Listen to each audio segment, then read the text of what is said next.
So what I would like you guys to realize is that this is one, like I said earlier, of 7 actions that are happening. This is the very, very first time.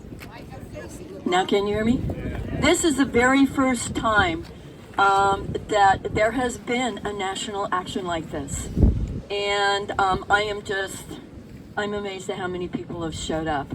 And this is really wonderful, but you must know that this is something that is being fought on both coasts.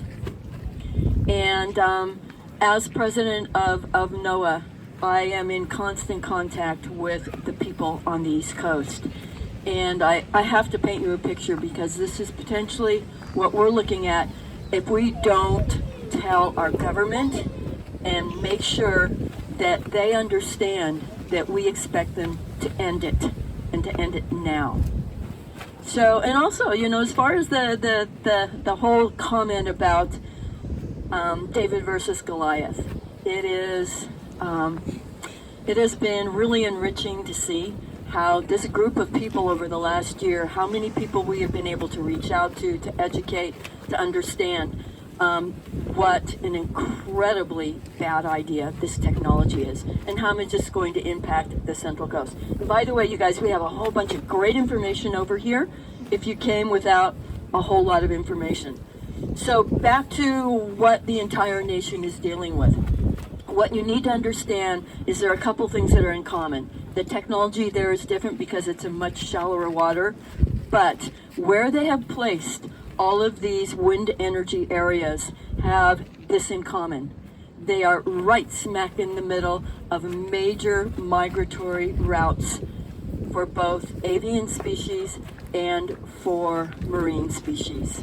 So they are right on the flyways, just like we are right on the flyway here. So the kind of devastation that these wind turbines can create with the birds, even the bats, and and then with the cetaceans and all of the animals in the ocean is pretty significant. So they're already building these things on the East Coast. These people are dealing with them dredging underneath the ocean and up onto their beaches for high energy cabling that comes from those turbines. Very, very high EMF readings off of these, and it basically renders the beaches unusable. And there's a lot of construction noise. They are having to deal with them constantly pounding the monopile turbines into the bottom of the ocean, and the kind of sound and the kind of issues that go with that.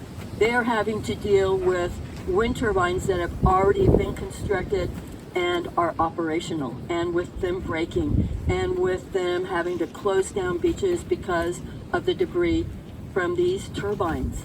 So what's really hard for me to deal with, and I want you guys to really key into this, is to hear their distress, to understand it, to feel it, because we are all part of this process. We are all living on the oceans. We are all dependent upon the oceans. We love it.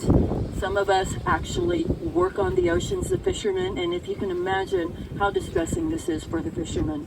So I really want you guys to understand what we are potentially facing if we do not nip this in the bud immediately here in California on the Central Coast. So what I would also like you to pay attention to, and this is just something, it's related, but it's unrelated.